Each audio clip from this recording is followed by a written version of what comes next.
Mines originated from my own view that Africa is not performed well over the past 50 years, 60 odd years. When you track the development trajectory from that point on a relative basis to other countries that were at comparative places in terms of GDP or different measures of development, and you follow that to where we are today, a wide gap is opened.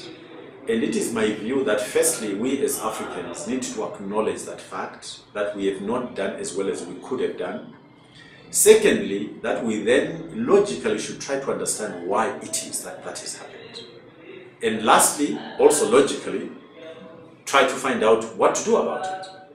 And so everything we do in mines is meant to try and interrogate the reasons behind our poor performance in development, and then try to come up with proposals which we can feed into the policy formulation and implementation process. Now, what we do in terms of the implementation or the practical side of how we do that convening of people to firstly put facts before them, then interrogate those facts and try to come up with recommendations of what to do.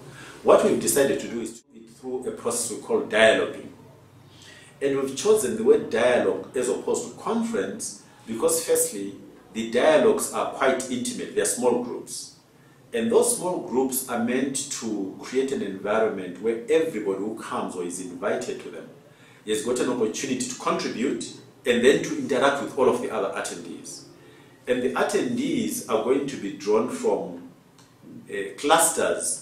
Yesterday, somebody actually suggested to me that we missed one important one.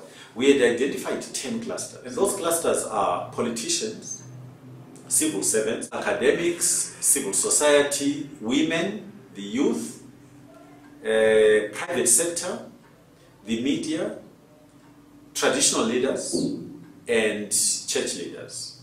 But in a conversation with somebody yesterday, I was challenged to consider including worker groups, the workers or employees as a category. And we will think about that. So what we do, we'll choose a theme, we will commission research and what we call discussion papers to be written, normally through academic institutions that have got the capacity. When those papers have been produced on a theme that we've chosen for a dialogue, we then distribute those discussion papers to whoever we've invited from these clusters to come to the dialogue. We distribute the papers so that by the time they come to the dialogue, they've had time to read, think through, and are able to come and contribute rather than coming called to a dialogue. And at the dialogue, what we're hoping to do is firstly to discuss whatever it is that the discussion paper is putting on the table as provocation for a conversation. At the end of the dialogue, we want to come out with recommendations which can then be published, put on our website, and then fed through the policy formulating channels, in other words, civil servants and politicians. The interaction at the dialogues creates automatically the opportunity for creating networks which should evolve into the future. So everybody who attends a mines dialogue establishes linkages with the people who come to the same dialogue. We're trying to create a platform which will function through networks that already exist, other institutions that already have capacity. The ultimate aim always has to be the what to do differently fed into those who can do. And who are those? Politicians and civil servants, primarily. But the reason why we've got all of these other clusters is that the more informed all of our stakeholders are, the more pressure they can bring to bear or opinion forming they can bring to bear on the policy implementers and formulators.